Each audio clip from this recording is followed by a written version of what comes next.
দেবীগঞ্জ অন্তর্গত ৫ নং সুন্দরদিঘি ইউপি সদস্য আব্দুল হালিমের বিরুদ্ধে ছাত্রীর সাথে প্রেমের গুঞ্জন উঠেছে। তারই সত্যতা তুলে ধরার জন্য 24 টেলিভিশন কাজ করেছে। মেয়ের বাবা মা এবং হাজবেন্ডের সাথে কথা বলতে চাইলে কেউই ক্যামেরার সামনে কথা বলতে রাজি হননি। ক্যামেরাটা দিয়ে ঘোরা রাখেন না ক্যামেরা, না, ক্যামেরাটা আমি অডিও নিচ্ছি। ক্যামেরাটা ঘোরা রাখেন আপনি ভিডিও করার কি? আমি ভিডিও করতেছি না তো, না, আপনি বন্ধ করেন এটা, আমি অডিও নিচ্ছি। বলেন, বন্ধ করেন। আপনি বলেন, সমস্যা নেই তো। আপনি বলতে যাচ্ছেন না কেন? আপনি ভিডিও করবেন কে? না না, আমি ভিডিও করতেছি না। আপনি অডিও করবেন কে? প্রয়োজন আছে ভাই। না না, হ্যাঁ আমি তো বলছি যে এমন কোনো কাম করে নাই যে সাংবাদিকের দরকার আছে, আচ্ছা ভিডিও করার দরকার আছে, আচ্ছা এমন কোনো কাম করে নাই। আচ্ছা, সেটাই। যদি আপনার কোনো ভিডিও করার কাজ যদি না হয়, কোনো অডিও রেকর্ডিং করার যদি কাজ না থাকে, আপনি সেটা বলতে পারেন। এই যে আপনি বললেন যে ওই রকম কোনো কাজ হয় নাই, হ্যাঁ, কিন্তু এখন এই যে যে ঘটনাটা ঘটছে বা সবাই তো বলছে, আমি জানি না। কালকে আপনার আপনি ফুলবাড়ি কে পাঠাইছে? হ্যাঁ কে পাঠাইছে? না, আমাকে কেউ পাঠায় না। আমাকে কে পাঠাবে? না, অবশ্যই কে পাঠাইছে। না, আমাকে কেউ পাঠায় নাই। কে পাঠাইছে বলুন? আমি তো বললাম আমাকে কেউ পাঠানোর দরকার নেই। তো আমরা এইগুলা যখন তথ্য পাই আমরা অলরেডি চলে আসি। আমাদেরকে কে পাঠাবে? কোনো পাঠানোর প্রয়োজন আমাদের নেই। আপনি বাড়িতে নেই কেন? আমার বাড়ি আমার এলাকায়। আমি আপনার এখান থেকে আসছি এর জন্যই। আপনার এখানে আসে জানিও না দেখিও না। যে শুনছিলাম যে আপনার বাড়িতে চেয়ারম্যান মাঝে মধ্যে আসতো, এটাই কতটুকু সত্য? না না না আসে না আমার। মেয়ের বাবা মার সাথে কথা বলার চেষ্টা করলে সাফ জানিয়ে দেন এই বিষয়ে কোনো কিছুই ঘটেনি। যা রটেছে পুরোটাই মেয়ের জামাই এককভাবে সাধারণ জনগণের কাছে বিষয়টি ছড়িয়েছে। সত্যতা যাচাই করার জন্য যখন ছেলের বাবাকে জিজ্ঞাসা করলাম যে অডিও ভিডিও, যেহেতু ছেলে বাড়িতে নেই, না থাকার কারণে জিজ্ঞাসা করলাম যে ওই কল রেকর্ডগুলা কোথায় আছে, কল রেকর্ড বা অডিও ভিডিও মেসেজিং কার কাছে আছে। তো তারা ছেলের বাবা বললেন যে আপনার নাম বললেন যে তার কাছে আছে, আপনি বাজারে গেলে তার কাছ থেকে নিতে পারবেন। তো এখানে এসে জানতে পারলাম যে আসলে এটার সাথে আপনি ইনভলভ না এবং আপনার কাছে নেই। এই বিষয়টা ১ মিনিটের মধ্যে একদম ক্লিয়ার করে আমাদেরকে বলবেন। ভিডিও বলতে এখানে তো আমার কাছে তেমন কিছু থাকার প্রশ্নই আসে না। তবে ছেলের সাথে আমার একটু দূরসম্পর্কের ফুফাতো ভাই হিসেবে পরিচিত। ওই হিসেবে ছেলের সাথে আমার সম্পর্ক।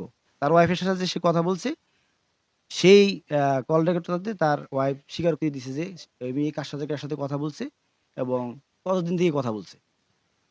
জাস্ট এতটুকুই ছেলের ফোনে আংশিক কিছু শুনতে পারছি আমি।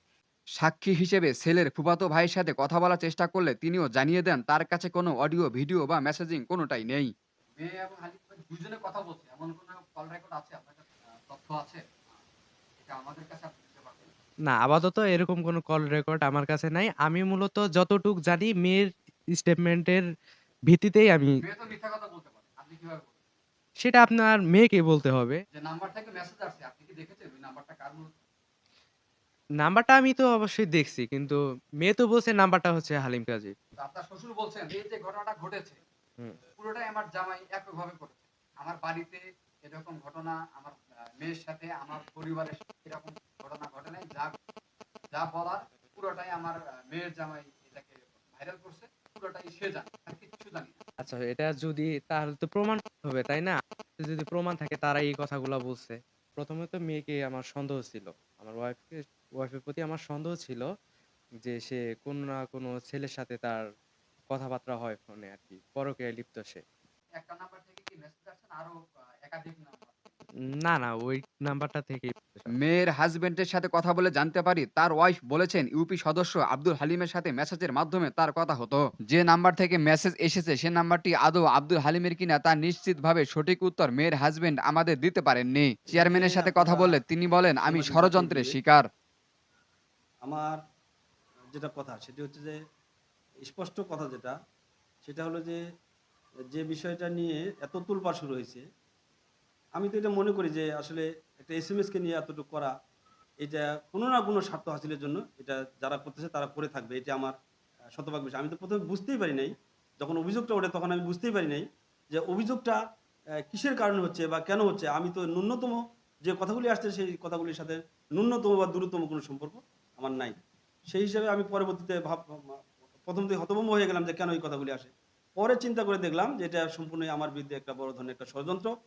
ষড়যন্ত্রটা এটাই আমার মনে হয়, সেটি হচ্ছে যে আমি ইউনিয়নে অনেক জনপ্রিয়তা অর্জন করেছি। সেই সাথে সামনে নির্বাচন আছে, ইত্যাদি সব বিষয়গুলি মিলে যদি আল্লাহ তাআলা আমাকে বাঁচিয়ে রাখে বা সুস্থ থাকি, সামাজিক মর্যাদা এভাবেই থাকতে থাকে, তাহলে দেখা যাবে যে আমার সাথে অন্যান্যদের কুলের যারা নির্বাচন বা এই জাতীয় কিছু করতে চায়, রাজনৈতিক স্বার্থ হাসিল করতে চায়, তারা এটা কখনোই আমার সাথে কুলিয়ে উঠতে পারবে না। এটা তারা নিশ্চিত হয়ে আমাকে একটু এই কলঙ্ক দেওয়ার জন্য তারা এটি তারা চালিয়েছে বলে আমি মনে করি। আমি এটা বিশ্বাস করি, আমি সম্পূর্ণরূপে এটা ষড়যন্ত্রের শিকার। এটা ষড়যন্ত্র ছাড়া কিছু না। কারণ যে এসএমএস যদি কোথাও যায়, কারোর নাম্বারে যায়, আমার নাম্বারে যদি কেউ এসএমএস করে, তো কোন নাম্বার থেকে এসএমএস আসলো সেটা তো আমি জানতে পারবো যে এই নাম্বার থেকে আমাকে এসএমএস করা হয়েছে। আপনার নাম্বারে যদি কোনো এসএমএস যায়, তা আমি জানতে পারবেন যে কোন নাম্বার থেকে এসএমএস করা হয়েছে। যে নাম্বার থেকে এসএমএস গুলি গেছে করে ওরা দাবি করতেছে, সেই নাম্বারটার সাথে পরবর্তীতে আমরা জানতে পেরেছি, আমার কিছু লোকজন জেনেছে যে সেই নাম্বারটা আমার নয়। সেটা কোথাকার ঢাকা সাভারের না না আপনার তেজগাঁওয়ের কোথাকার একটি নাম্বারের কথা জানা যাচ্ছে। আমি আসলে সেই বিষয়টা ভাবি নাই এই কারণে যে সেটার সাথে যেহেতু আমার দূরতম কোনো সম্পর্ক নাই, সেটা নিয়ে আমি ভাবার চেষ্টা করি নাই। এটা আপনি জেনে রাখেন, সম্পূর্ণরূপে আমার বিরুদ্ধে ষড়যন্ত্র এবং এটা উদ্দেশ্য প্রণোদিত ভাবেই আমাকে সামাজিকভাবে হেয় প্রতিপন্ন করার জন্য এটা তারা চেষ্টা চালিয়ে যাচ্ছে। এটা আমার বিশ্বাস। আমি এ ব্যাপারে আমার এর চাইতে বেশি কিছু বলার নাই। আমি অন্তরে অনেক কষ্ট পেয়েছি, দুঃখ পেয়েছি। আমার বিরুদ্ধে এইভাবে ষড়যন্ত্র করার জন্য আমি খুব কষ্ট পেয়েছি। আমি জানি না, আমি এটা বিচারটা আল্লাহ তাআলার কাছে দিয়ে রেখেছি যে যারা আমার বিরুদ্ধে ষড়যন্ত্র করছে তাদের বিচারটা তার হাতে আমি দিয়ে রেখেছি। আমি তাদের বিরুদ্ধে কোনো বিচার আপাতত আমি চাচ্ছি না। আমি বড় বিচারকের কাছে বিচারটা দিয়েছি। আমার এই হলো মূল কথা। এই যে আপনার উপরে এত বড় একটা অপবাদ আসলো, এরপর আপনি কোনো পদক্ষেপ নিচ্ছেন না কেন?